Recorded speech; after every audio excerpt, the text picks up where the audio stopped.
This entire wall, including all the storage, was made on a small CNC, mostly from offcuts. We need to add more color to the workshop, which also goes for the wall tool storage. Instead of painting the existing setup, we decided to replace it with a French cleat system. So in this video, we will turn narrow offcut pieces into cleats and make all the necessary wall attachments for our workshop while optimizing the workflow and the material.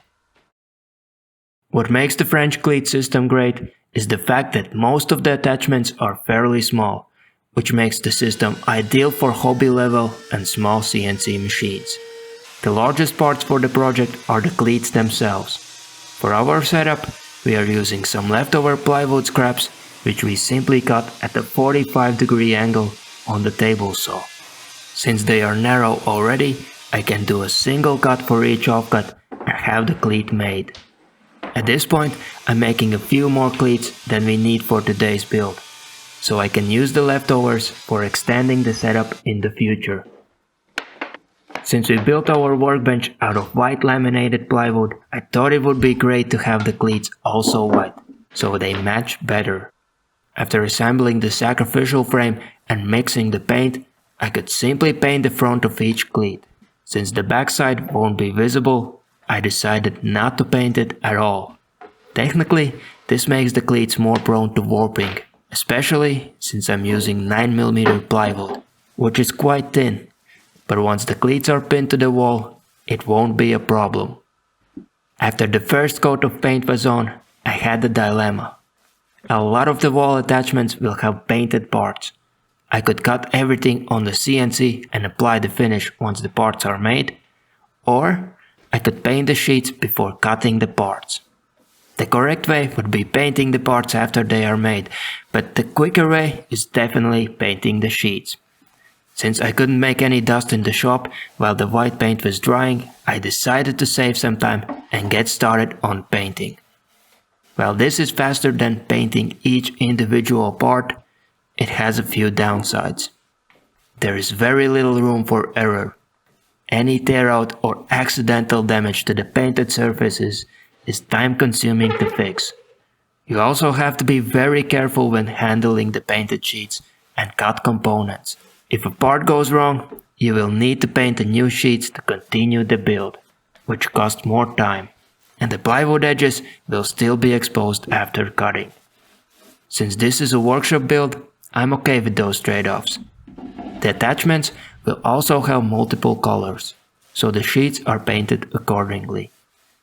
One trick I often use while painting is wrapping the paint tray and roller in plastic film. This prevents the paint from drying and keeps the setup usable for a couple of days. You just need to remix the paint before the next coat. We painted some sheets, added a water-based lacquer to the rest, and after a couple of hours, we were ready to smoothen the surfaces with sandpaper. Then we could apply the second coat of paint to both the cleats and the plywood sheets. Once the paint had dried, we could continue working on the cleats. To make them nicer to handle, we need to trim the sharp edges. To round over the bottom of each cleat, I'm using a 3mm roundover bit with a ball bearing guide. The 45-degree edge, however, needs a different approach. There is no surface for the bearing to ride on. This is where the router fence comes in handy. By securing it to the workbench and aligning it with the bearing, we get enough support to round over the angled edge, with consistent and precise results. Once that's done, it's time to remove the pegboard and all its attachments to make the room for the cleats.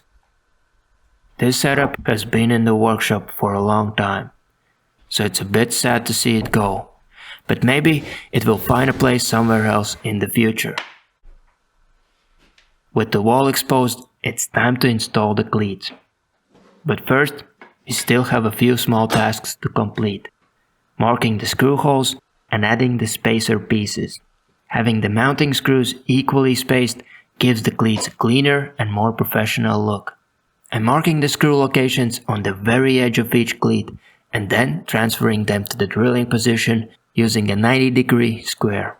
This way, there are no pencil marks left on the white surfaces once the holes are drilled and chamfered. Next, we flip the cleats backside up and glue the spacer pieces over each screw hole. I made these spacers by ripping a 6mm offcut on the table saw and cutting them to length on the miter saw. The spacers serve two purposes.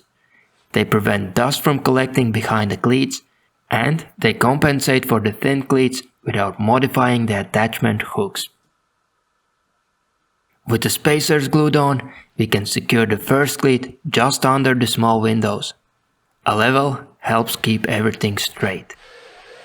To make installing the rest easier, I quickly made two simple jigs.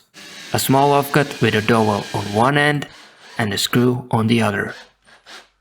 The screw hooks onto the cleat above and the dowel supports the next cleat in position while it's being fastened. We just need to make sure the ends line up properly. Then it's simply a matter of adding more cleats. The best part of the system is that the wall doesn't need to be perfectly straight, and it's easy to extend later by adding more cleats. The spacing is also up to you. The closer they are, the easier it is to rearrange the attachments, as long as there is enough room for the hooks. With all the cleats attached, the wall still looks quite empty, so it's time to start making the attachments. I load the first painted sheet on the CNC and start cutting the parts. This is the moment of truth. How well will the painted surfaces hold up? For these operations, I'm using a 3mm straight foot router bit. A compression bit would reduce the risk of tear out, but the straight foot bit allows me to skip support tabs while cutting 9mm plywood. And the result works well for this project. There are some small shavings on the bottom surface, but no veneer tear out and no damage to the paint. Working with painted sheets is definitely more stressful. Not only is the plywood expensive, but preparing new stock would take another full day if something went wrong. To avoid mistakes, I double-checked every program and followed the strict cutting sequence. First starting with the screw holes, then cutting the joint pockets and mortises and other component cutouts, and finally doing the outside contour cuts. This approach has worked well for many projects, and it helps reduce the risk of broken bits, which is especially important on small CNC. Once the painted sheets were done, we moved on to the lacquered ones. Since the CNC process itself isn't very eventful, I started trimming the painted parts while the machine was running. Normally, trimming is a pretty boring task, but the painted components made it more interesting. We had to be careful not to scratch the painted surfaces. Glue shavings can easily get trapped between the work surface and the part, which leaves marks when the piece is moved around. Regularly cleaning the workspace helps prevent that. From time to time, I also pause trimming to change sheets on the CNC and check on the machine. By the time the painted parts were trimmed, all the regular plywood parts were ready as well, so those could get a quick pass with a trim router. Finally, it's time to assemble the wall attachments. I had a rough layout in mind from the start, so I began with the top cabinets. These are placed higher up and used for tools that aren't needed very often. The CNC joinery makes assembly straightforward. The hardest part is keeping track of all the individual components. Since different sheets can vary slightly in thickness, especially after painting, I secured all joints with screws. It's not the cleanest solution visually, but it ensures everything stays solid, which is what matters in the workshop. Next, we move on to the tool attachments, starting from the right side of the wall. The goal is to keep the most frequently used tools within arm's reach. For example, placing the clamp holder next to the workbench makes it easy to grab them whenever they are needed. At this point, you might be wondering about the color choice. For a long time, most of the workshop furniture was made from regular birch plywood, giving it a clean and natural look. But after building the new white laminated workbench, it stood out so much that it felt like the right time for a change. So we went with the Ribobox colors: yellow, red, and blue. Yellow represents creativity and the joy of making. Red stands for passion and attention to detail, and blue reflects reliability and productivity, which fits well with the CNC project.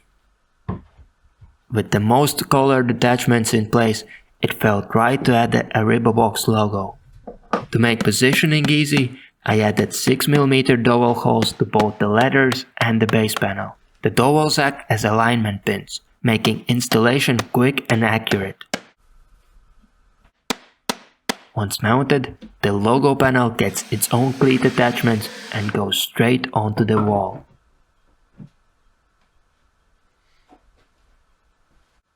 Some pegboard accessories worked really well before, so I redesigned them for French cleat system, like the box attachment with smaller boxes inside for organizing small items. Hooks that used to hold the measuring tape and hearing protection now form a dedicated hook panel. Small shelves are perfect for tools that are used often and should stay visible. The angle grinder stand is a new addition. It holds the grinder, supports the cable, and stores cutting discs on the side. A small solution with a lot of flexibility. At this point, space starts to run out, but rearranging attachments makes it easy to create room where it's needed. The circular saw station, drawer cabinet, and small shelf are similar to the old setup, but the new sandpaper holder for the orbital sander adds a lot of convenience with clearly separated grids. After a few final adjustments, everything has its place. The new French cleat system will still need some fine-tuning, but it already looks great and works well with the new workbench and stackable cabinets. Can this be done on a small CNC? Absolutely. I would love to hear your thoughts on the new look and whether replacing the pegboard with a French cleat system was the right decision, so feel free to leave a comment. Thanks for watching, stay creative, and I'll see you next time.